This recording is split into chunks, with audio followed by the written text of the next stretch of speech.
The Sahara, the largest hot desert on Earth. 9 million square kilometers of silence, heat, and something else. Something older than any map ever drawn, older than any name ever spoken. Travelers have crossed it for centuries. Merchants, explorers, soldiers, wanderers. Most came back, some didn't. And the ones who did come back, they were never quite the same. Tonight, I have 3 stories for you. 3 accounts from 3 different men who walked into that ancient, breathing wasteland and brushed against something they still cannot explain. Something that lives between the dunes. Something that breathes with the wind. Something that waits in the spaces where the sand is deepest and the silence is absolute. These are not legends. These are not folk tales passed down by firelight. These are the words of real men, men who went in whole and came out hollow. So, turn down the lights, settle in, and whatever you do, do not look away from the screen, because once the sand swallows you, it rarely gives you back. I want you to understand something before I begin. I am not a superstitious man. I have a degree in geological engineering from the University of Algiers. I have spent 11 years measuring the Earth, mapping its layers, reading it the way other people read books. The ground does not frighten me. It never did. Until the day it spoke to me. It was March 2019. I was part of a small survey crew working in the Grand Erg Oriental, a vast sea of dunes in northeastern Algeria. We were mapping sediment layers for a government energy project. Routine work, the kind of work where days blur together, and the biggest danger is dehydration. On the 4th day, our equipment flagged something strange, a subsurface anomaly about 3 kilometers from camp, a formation that didn't match the surrounding geology. My team leader said it was probably a buried rock shelf. He sent me out alone to take manual readings. Alone. That decision has haunted me ever since. I drove out on an ATV, GPS unit clipped to my belt, equipment case strapped to the rack behind me. The day was brutally hot, 44 degrees Celsius, the kind of heat that bends the air and makes the horizon ripple like water. I reached the coordinates, set up my instruments, and that's when the ground underneath me shifted. Not an earthquake, not a tremor, more like a breath, a slow exhale from something enormous sleeping just beneath the sand. I told myself it was a dune slump, a natural phenomenon where sand resettles internally. But then I heard it, a sound, low, resonant, rhythmic, coming from directly below my feet. It took me several seconds to recognize what it sounded like. It sounded like a voice. Not words, not any language I knew, but the cadence, the rise and fall was unmistakably human. I froze. My instruments went haywire. The readings were impossible. They showed a hollow space approximately 40 meters below the surface, stretching out in all directions for hundreds of meters. A cavern, an enormous, unmapped, completely impossible cavern. And the sound was coming from inside. I should have left. Every rational part of my brain was screaming at me to get back on the ATV and drive. But I knelt down instead. I pressed my bare hand flat against the sand, and I felt it vibrate against my palm, slow, deliberate, almost gentle, like a heartbeat. Then the sand started moving.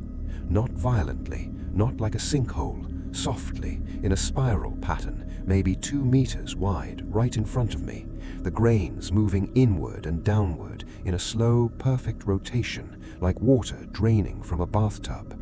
And from the center of that spiral, the sound grew louder, closer, and for one terrible moment, I understood that whatever was beneath me, it knew I was there.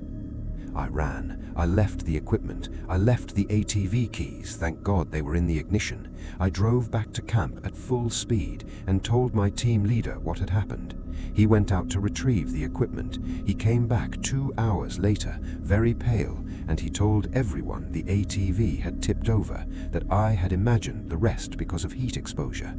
But that night, I saw him sitting alone outside his tent, staring at the dunes, and he was pressing his hand flat against the ground. He never spoke of it again, neither did I, not for years. But I want you to know, I still map the Earth for a living. I still read its layers, and sometimes in the quiet parts of field work, when the wind drops and everything goes perfectly still, I hear it again. That low, rhythmic sound, and I always, always take my hand off the ground. My father died when I was 9. A car accident on the road between Marrakesh and Ouarzazate. I remember the night the police came to our door. I remember my mother sinking to her knees. I remember every detail of his face from the last time I saw him. The broad jaw, the thick mustache, the scar above his left eyebrow where he'd been kicked by a mule as a boy. I tell you this so you understand why what I saw in the Sahara is the most terrifying thing that has ever happened to me. Because I know my father's face. I would know it anywhere, even in the desert, even 32 years after his death. I've been driving long haul since I was 23. Back roads, mountain passes, the long flat stretches through the south. I know the desert the way I know my own hands. I've driven through sandstorms, through flash floods, through nights so dark you could believe the world had ended. I thought the desert and I had an understanding. July 2021. I was hauling construction supplies from Er Rashidia down through the Dra Valley towards Zagora, a route I'd done maybe 40 times. Smooth road, clear sky, nothing unusual. It was around 2 in the morning when my headlights picked up a figure on the side of the road. A man, standing perfectly still in the middle of nowhere. Now, I've picked up stranded travelers before. It happens. People break down, run out of fuel, misjudge distances. In the desert, leaving someone is not something you do. So I slowed down. I rolled down my window. He turned to look at me, and my heart stopped. It was my father's face. Not similar, not a resemblance. His face, his jaw, his mustache, the scar above his left eyebrow. He was wearing a white jalaba, completely clean, not a grain of sand on him despite the wind. He looked exactly as I remembered him from childhood. Not older, not younger, the same. He smiled at me, and God help me, I unlocked the door. He climbed in. He smelled of something I couldn't name, not unpleasant, but ancient, like a room that had been sealed for a long time. He didn't speak, he just pointed, forward, down the road. So I drove. What else was I going to do? I was too shocked to think. We drove for maybe 20 minutes in silence. My hands were shaking. I kept glancing at him. Every time I looked, he was watching me with that same small smile, patient, knowing, like a father watching a child do something they've watched 100 times before. Then he raised his hand and pointed, not forward this time, but to the left, off the road, into the open desert. I didn't turn. I don't know why, but some animal instinct told me that if I turned, I would not come back. So I kept driving straight, and when I looked at the passenger seat again, he was gone. No door opening, no sound, gone. I stopped the truck and sat there for 20 minutes with the engine running, every light on, unable to move. Eventually, I drove to Zagora, delivered the load, and called my brother. I told him what I'd seen. He was quiet for a long time. Then he said something I've never forgotten. He said, "Tariq, last month, near Mersuga, a truck driver ran his rig off the road into the desert, 3 kilometers from the road. They found him dead. They don't know why he turned."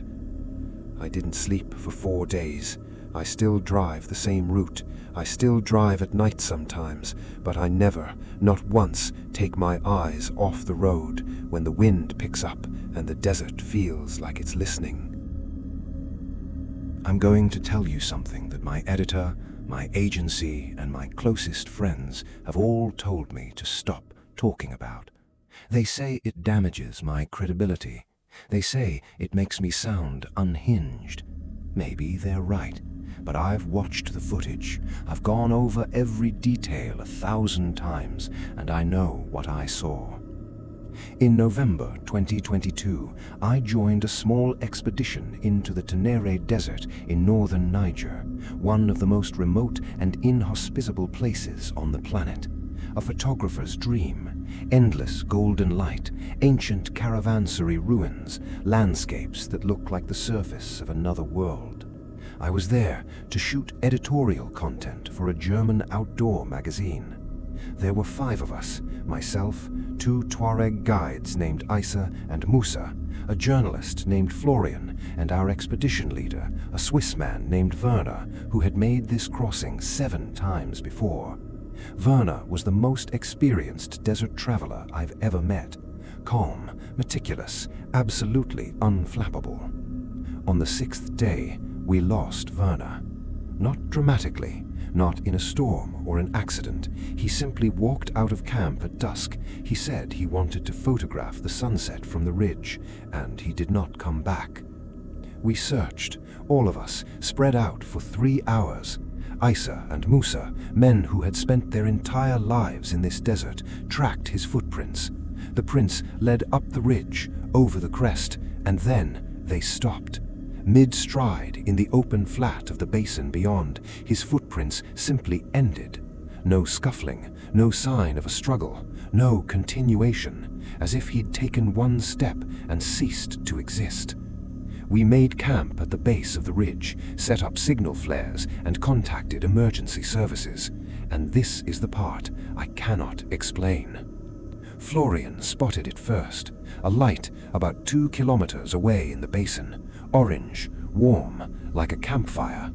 We took out binoculars and saw unmistakably the silhouettes of tents, a camp, 4, maybe 5 tents, lit from within, with figures moving between them.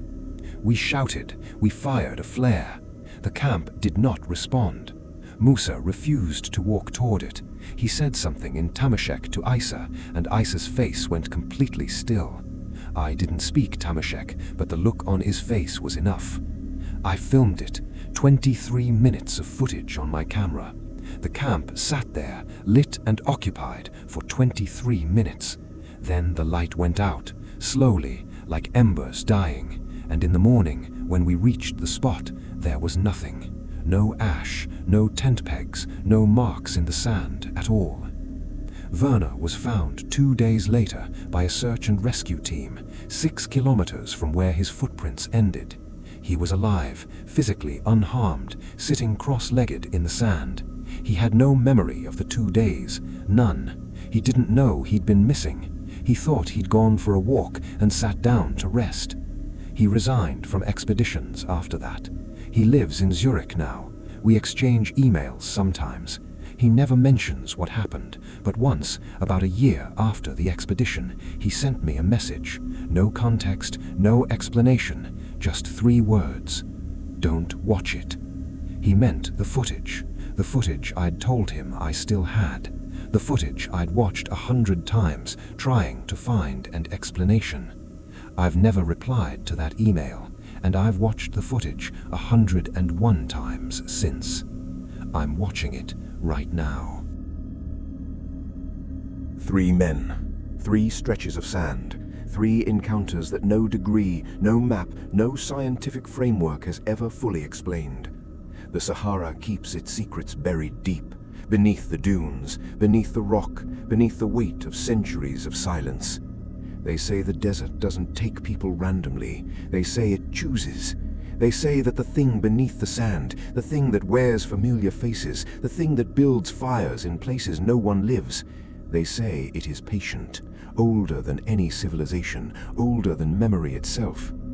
The next time you feel the wind shift and the air goes suddenly cold despite the heat, pay attention. The next time you hear a sound you can't quite place just beneath the world's surface, pay attention. Because the sand is always moving, and sometimes it moves toward you. Sleep well.